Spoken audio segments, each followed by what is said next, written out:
Bonjour à toutes et à tous, c'est Aldric pour Westrack Radio et je vous emmène à l'université Le Havre Normandie où il se passe quelque chose d'exceptionnel puisqu'un chef papou sera diplômé du docteur honoris causa. Je suis actuellement avec le président de l'université Le Havre Normandie, Pedro Lages dos Santos. Merci d'abord de m'accorder ce petit entretien dans le cadre du docteur honoris causa que vous allez décerner à Modije Kepanga. Est-ce que vous pouvez m'en dire plus sur ce titre ? Bien sûr. En fait, le docteur honoris causa permet d'honorer, de récompenser des personnalités qui ont rendu des services éminents à la France ou à l'université dans le cadre des sciences, des arts ou des lettres. Un personnage comme Modije Kepanga incarne assez bien, je crois, ces personnes qui, au quotidien, œuvrent de manière éminente pour les sciences, les arts et les lettres. Et quand est-ce que cette idée vous est venue de lui décerner ce titre ? En fait, c'était une rencontre il y a 2 ans dans le cadre d'un partenariat que nous avons avec le Tangram pour le festival des Anthropocènes. Nous avons eu la chance d'accueillir Modije Kepanga à l'université Le Havre Normandie et nous avons pu découvrir son film, mais aussi échanger avec lui. Et c'est à cette occasion que nous avons pu voir que quelqu'un qui vit au quotidien les conséquences des règlements climatiques, de la surexploitation d'espaces naturels, peut, par son action, œuvrer comme le font nos scientifiques pour trouver des solutions face à ces problématiques. Parce que si je ne me trompe pas, cette distinction finalement est quelque chose qui est très rarement décerné. Oui, tout à fait. La dernière fois que nous avons délivré des diplômes honoris causa à l'université Le Havre Normandie, cela remonte déjà à une bonne dizaine d'années. Donc oui, ça se fait assez rarement et on le fait de manière tout à fait exceptionnelle pour des personnes tout à fait exceptionnelles. Et c'est le cas.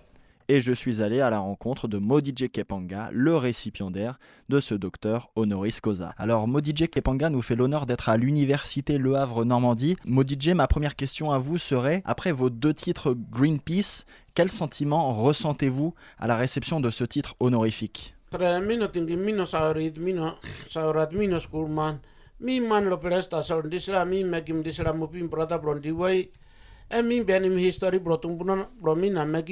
Oui, vous savez, d'abord, je tiens à vous dire que moi, je ne sais pas lire, je ne sais pas écrire, je suis quelqu'un de très traditionnel. J'ai effectivement reçu 2 prix Greenpeace et le film Frères des Arbres que j'ai réalisé pour Arte, comme nouveau film Gardien de la forêt, sont appréciés par le public. Mais moi, je suis quelqu'un de très simple, alors je suis très honoré de recevoir ce prix honoris causa, mais je pense que je suis simplement un petit chef et que je ne sais pas si je suis à la hauteur de ce prix. Je pense simplement que moi, je dois continuer à partager ce message pour protéger l'humanité tout entière. Cet instant, du coup, est aussi l'occasion pour vous de faire la promotion de votre nouveau film, Gardien de la forêt. Est-ce que vous pouvez nous en dire plus concernant ce film ?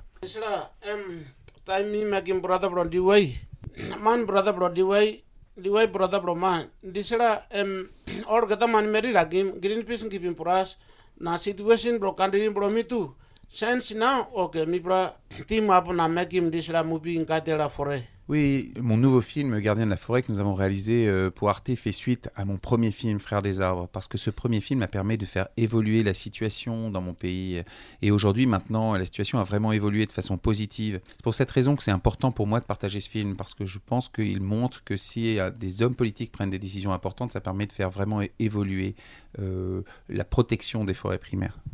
Eh bien, notamment concernant ces décisions importantes à prendre au niveau politique, quelles sont pour vous les décisions en faveur de l'environnement, en faveur de la protection des forêts ?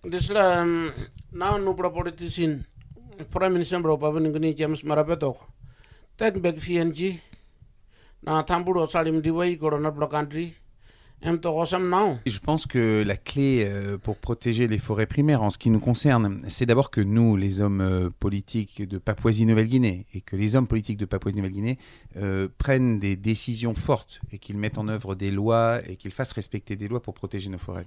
Ensuite, nous sommes ce que vous appelez des peuples indigènes, des gens très pauvres, donc nous n'avons pas les moyens de mettre en œuvre des projets importants. Donc ce qui est très important, c'est l'aide de la communauté internationale. Avec cet argent, eh bien, on peut mettre en œuvre des projets qui vont nous permettre de protéger les forêts primaires. Ce combat est peut-être l'un des plus grands combats de notre existence, de votre existence. Où trouvez-vous toute cette force ? Sorry, this lawa power mi no kat power mi no school man ta so mi bianim web ro mi lo history bro tung puna na mekim ta so or kata lakim now okay or kata lakim good bra na mi sedim disla or in padi mi na mi mekim mi bra mekim conference na mi bra ron na sedim disla. Moi, je ne fais que partager tout ce que mes ancêtres m'ont appris. Et je crois que ce qui me donne de la force, c'est vraiment d'abord de partager ce message. Et ensuite, que je me rende compte que les gens ont aussi une appétence, un intérêt pour écouter ce message. Je me rends compte qu'aujourd'hui, tout le monde est inquiet par la question du réchauffement climatique. Et je pense que partager ce message de mes ancêtres est important parce qu'il nous rappelle que nous sommes tous dépendants de la nature et que si nous voulons continuer à vivre sur cette planète, eh bien, il faut prendre soin des forêts primaires. Enfin, dernière question, et je vous remercie d'ailleurs en avance pour cet entretien que vous nous accordez. Avec toute cette tournée de promotionnelle et ces voyages que vous entreprenez, étant donné que vous êtes quelqu'un qui prenait soin des vôtres et de votre tribu, est-ce que votre tribu ne vous manque-t-elle pas ? Happy warika mo kadame sense na something bagrap na thinking mo family or thinking mo gran or thinking mo bush or this one thinking kam ta so mi storon nice up. Bien sûr, lorsque je suis en France pendant plusieurs mois, je pense à ma famille, à ma tribu, d'autant plus qu'aujourd'hui, nous sommes particulièrement touchés par l'impact du réchauffement climatique. Il y a eu des glissements de terrain, des inondations dans mon pays, mais d'une certaine façon, ça renforce mon désir de partager ce message, parce que je crois que la question du réchauffement climatique est essentielle pour l'humanité tout entière, et donc c'est mon rôle d'être ici au bout du monde pour rappeler à tout le monde qu'il est important de prendre soin de cette planète. Eh bien, Modije Kebanga et Marc Dosier, merci beaucoup pour cet entretien pour West Track Radio. Merci, thank you.